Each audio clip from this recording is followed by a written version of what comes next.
বিলোনিয়া থানার পক্ষ থেকে আমরা প্রত্যেক দিন অ্যান্টি লিগার red, anti gambling red, anti drugs red এগুলি আমরা চালিয়ে যাচ্ছি এবং আমাদের এই অভিযান আগামী দিনেও কন্টিনিউ চলতে থাকবে।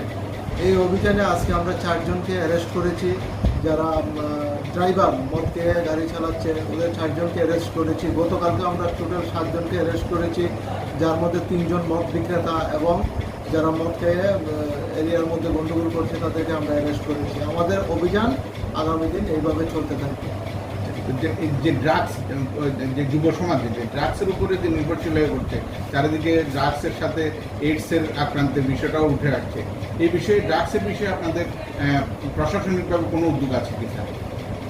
ড্রাগস যারা ইউজার আমরা তাদের একটা লিস্ট তৈরি করছি এবং লিস্ট তৈরি করে তাদের গার্জেনকে নিয়ে এবং পাড়ার যারা আছেন তাদেরকে নিয়ে আমরা একটা কমিটি বানাবো এবং তাদের প্রতি আমরা